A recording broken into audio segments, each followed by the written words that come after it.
Hello guys, welcome to our YouTube channel. आज हम पढ़ेंगे लोक देवता के बारे में। सबसे पहले जानेंगे कि लोक देवता कैसे कहते किन्हें हैं। तो लोक देवता उन्हें कहते हैं जिन्होंने अपने आचरण व दृढ़ता से समाज को एक नई राह दिखाई। इस राह को न केवल अनुसरण किया बल्कि उन्होंने लोगों को इसके हेतु प्रेरित भी किया। इन्हें हम देवता के तुल्य मानते हैं और इन्हें लोक देवता व संत का भी दर्जा प्राप्त हुआ। तो ऐसे लोगों को हम लोक देवता के रूप में जानते हैं। आज हम सबसे पहले लोक देवता में जानने से पहले हमें पता होना चाहिए पंचपीर के बारे में। पंचपीर के बारे में एक कहावत है जो हमें याद रखाई जाती है स्कूलों में, आपको याद ही होगा। जैसे पाबू अरबू रामदे मांगलिया मेहा, पांचों पीर पधार जो मेहा जी गोगा जी हाँ। अब उनमें क्या कि पंचपीर का पता होता था कि हमें कौन से लोक देवता पंचपीर में शामिल है, कौन से लोक देवता पंचपीर में शामिल नहीं है। लेकिन वो याद रहे या ना रहे तो उसके लिए हमने एक नई ट्रिक बनाई है। ये गोपाराम है, बस आप इतना याद रख लीजिएगा। इससे आगे भी फायदा होगा, मैं आपको बताऊंगा, पर आप एक बार इतना याद रखिए। गोपाराम है जैसे मतलब गोपाराम किसी का नाम है, वो है मतलब गोपाराम है।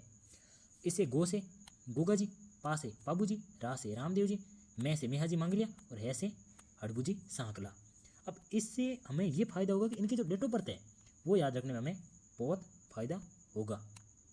देखिए, अब ये जो मैं डेट ऑफ बर्थ बता रहा हूँ वो विक्रमी संवत में है, ये आप ध्यान रखिएगा, न कि ईसवी सन में है, विक्रमी संवत में है। अब यदि आपको विक्रमी संवत और ईसवी सन में संबंध चाहिए तो जो ईसवी सन होता है वह विक्रमी संवत से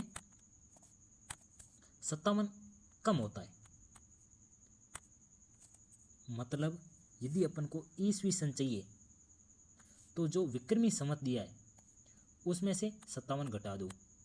लेकिन यदि अपन को दिया हुआ है कि अब यहाँ पे विक्रमी संवत दिया हुआ है, अपन को ईसवी सन में बनाना है तो इसमें से 57 घटा दो। और ईसवी सन दिया है, विक्रमी संवत याद करना है तो 57 जोड़ दो। लेकिन यहाँ मैंने हाल फिलहाल किन में दे रखा है, विक्रमी संवत में। तो जैसे गोगा जी का जन्म 1003, पाबू जी का जन्म 1296, रामदेव जी का 1409, मेहा जी मांगलिया का, अब इनकी जो जन्म डेट है वो एग्जैक्ट जन्म डेट आरबीएसई की बुक्स में नहीं लिखा हुआ है, तो आप इनकी 14वीं सदी और 15वीं सदी ऐसे याद रख लीजिएगा। तो इनसे क्या है, कभी कभी जो आरपीएससी या आरएसएमएसएसबी जो एग्ज़ाम कंडक्ट करवाती हैं वो ये पूछते हैं कि निम्न लोक देवता का जन्म कब हुआ। तो इसमें अपन को ये फायदा है कि जो ये डेट है ना वो हमेशा इस ट्रिक के हिसाब से हमेशा बढ़ेगी, घटेगी नहीं। जैसे आपको एक लोक देवता की डेट पता है, जैसे मान लो पाबू जी की अपन को पता है कि 1296 है, तो अपन आइडिया लगा देंगे कि गोगा जी की होगी जो डेट ऑफ बर्थ वो इनसे कम होगी और रामदेव जी की होगी वो इनसे ज़्यादा होगी। तो इस तरह से हमें आइडिया लग जाएगा तो अपन को क्वेश्चन को सही कर पाएंगे। अब एक बार आप इन्हें फिर से याद देख लीजिएगा। पंचपीर गोपाराम है इस ट्रिक से, गोगा जी, पाबू जी, रामदेव जी, मेहा जी मांगले और हड़बू जी सांकला। अब इनके बारे में थोड़ा अध्ययन भी करेंगे। देखिए, इनके बारे में अध्ययन करते हैं। अब जब भी आप कभी भी कोई पढ़ते हो लोक देवता या किसी के बारे में आप पढ़ते हो तो आप मेक श्योर करें कि हमेशा कंपैरिजन रूप में पढ़ें। जब आप कंपैरिजन रूप में पढ़ोगे तो आपको याद बहुत जल्दी होगा और इससे बेनिफिट भी होगा आपको कि कन्फ्यूजन कभी नहीं होगा। जैसे मैंने यहाँ पे गोगा जी, पाबू जी, रामदेव जी, मेहा जी और हड़बू जी इनके बारे में लिख रखा है, तो आप इनके जो कभी कभी हमें कन्फ्यूजन इस प्रकार हो जाता है कि इनके जो माता के नाम है ना उनमें कन्फ्यूजन, या इनके जो वाहन है उनके नाम में हमें कन्फ्यूजन हो जाता है। तो इसलिए आप क्या करें कि इसे हमेशा कंपेयर रूप में रखें ताकि आपको कभी कन्फ्यूजन की स्थिति ना हो। जैसे मैंने यहाँ पे लिखा है, देखिए हम अभी पढ़ते हैं एक एक को विस्तार से। जैसे गोगा जी का जन्म ददरेवा चूरू में, माता का नाम बांछल दे। अब पहले राजस्थान में क्या था, देवी को जब अभी हम वर्तमान में किसी भी जैसे कोई भी महिला है जब शादी होती है उसके बाद हम उस नाम के पीछे देवी लगाते हैं। पहले शॉर्ट फॉर्म में उसे लिख दिया जाता था दे, जैसे बांछल, रियल नाम बांछल देवी है लेकिन इनको हम दे के रूप में लिख दिया करते थे। फिर इनके पिताजी का नाम जेवर सिंह, पत्नी गोगा जी की 2 पत्नी थी, सूर्यल और केलम दे, और इनका वाहन था नीली घोड़ी जिन्हें हम गोगा बप्पा के रूप में जानते हैं। अब महत्वपूर्ण इसमें फैक्ट अपन पढ़ेंगे वो थे, इन्हें जहार पीर के रूप में जानते हैं, जिंदा पीर के रूप में जानते हैं, मंडुलिक के रूप में जानते हैं। इन्होंने क्या किया था, गजनवी से युद्ध किया था। गजनवी से युद्ध करते हुए ये वीर गति को प्राप्त हो गए थे। और गजनवी से युद्ध किया था इन्होंने गायों की रक्षा हेतु। अब गुग्गा मेढ़ी का निर्माण फिरोज शाह तुगलक ने करवाया। ये बहुत इंपॉर्टेंट फैक्ट है। आजकल ऐसे क्वेश्चन आने शुरू हो गए हैं कि फिरोज शाह तुगलक ने किस लोक देवता के मंदिर का निर्माण करवाया, तो वो हो जाएंगे गोगा जी। ओके, फिर अगला अपन पढ़ेंगे पाबू जी। पाबू जी, ऐसा माना जाता है कि पाबू जी कि यहाँ पे जो माता का नाम लिखा है कमला दे, ये वास्तव में एक अप्सरा के पुत्र थे। इनका लालन पालन कमला दे ने किया, लेकिन अब किताबों में ये लिखा है कमला दे, तो अपन इनको ही पढ़ेंगे। बाकी जनश्रुति है कि इनका जन्म अप्सरा के गर्भ से हुआ था। अब इनका जन्म कोलूमंड फलोदी के नज़दीक, रियल में कोलूमंड देचू तहसील में है। ये बहुत इंपॉर्टेंट फैक्ट है, ध्यान रखना। पिताजी का नाम दांदल जी, माता का नाम, पत्नी का नाम सुप्यार दे। केसर काल में इनकी घोड़ी का नाम था। अब मारवाड़ में ऊँट लाने का श्रेय है वो इन्हीं को दिया जाता है, पाबू जी को, ऊँट और सांड। अब देखो, ऊँटों के देवता के रूप में जाने जाते हैं, हाड़ फाड़ के देवता के रूप में जाने जाते हैं, अछूतोद्धारक देवता के रूप में जाने जाते हैं। अब ये आजकल ऐसे क्वेश्चन आ जाते हैं, ये जैसे चांदा, हरमल जी, सल जी और रेम्बो जी, ये इनके साथ थे या सहयोगी थे, हम इन्हें कह सकते हैं।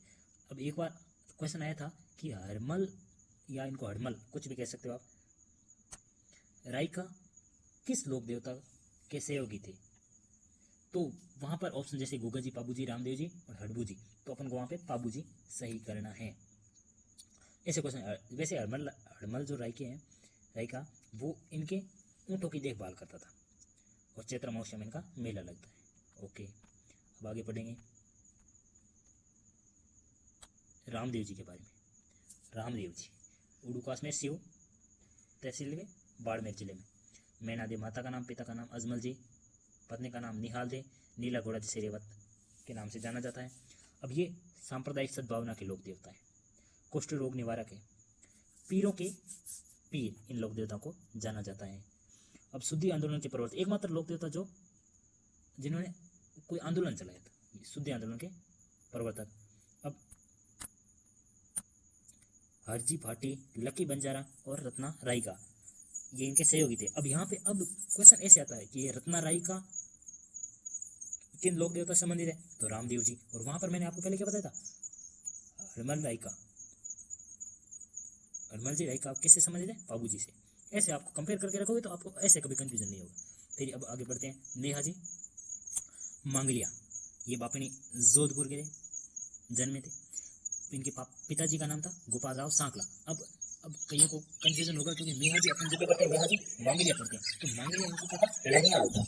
हाँ, इनके जो पिताजी थे वो सांकला जाते से थे। घोड़ा तेरे काबरा, पुजारी में हंसवर्दी नहीं होती, ये बहुत इंपॉर्टेंट फैक्ट है। इसका पुजारी में हंसवर्दी नहीं होती। एक बार क्वेश्चन आया था, जहाँ तक मुझे याद है एमएसएस में नहीं किया था कि किस लोक देवता के पुजारियों की हंसवर्दी नहीं होती, तो नेहा जी मांगलिया। राव चूड़ा को तलवार भेंट की थी इन्होंने, ये बहुत इंपॉर्टेंट याद रखिएगा इसे। राव चूड़ा, लेकिन राव चूड़ा, चूड़ा है, याद रखिए। आगे बढ़ते हैं। हरबू जी भंडारी नागौर, पिताजी का नाम मिठाजी सांकला, ये भी सांकला जाती है, और नेहा जी बांग्ला भी सांकला जाती है। अब इनके वाहन है, इनके बारे में वैसे तो किताबों में लिखा है कि सिंह इनका वाहन है, लेकिन ये मैंने जहाँ कहीं पढ़ा था वहाँ पे ऐसा लिखा होता था कि बैलगाड़ी और छकड़ा गाड़ी को सिंह के नाम से बुलाते थे, सिंह के नाम से उसे पुकारते थे। तो सिंह ये वाहन का नाम है, जो छकड़ा गाड़ी या बैलगाड़ी था। अब आपकी मर्जी करे, आप चाहे उसको सिंह हो तो आपकी मर्जी, सिंह हो तो आपकी मर्जी। अब इनके जो मंदिर है वहाँ पे बैलगाड़ी की पूजा होती है और सुकुन शास्त्र की जाता है, मतलब बहुत शौक होते हैं। और मुझे गायों की सेवा की हिम्मत लोग करता है, जो गायों सेवा करने की हद सके। कई जो लोग बाकी जो लोग लेते हैं, कई जो गायों के रक्षक के रूप में जाने जाते हैं। जैसे हमारे बड़े गुरु जी है तो ये गायों के रक्षक के रूप में जाने जाते हैं। लेकिन जैसे बाबू जी भी गायों के रक्षक के रूप में जाने जाते हैं, जबकि हड़बू जी गायों के सेवक के रूप में जाने जाते हैं।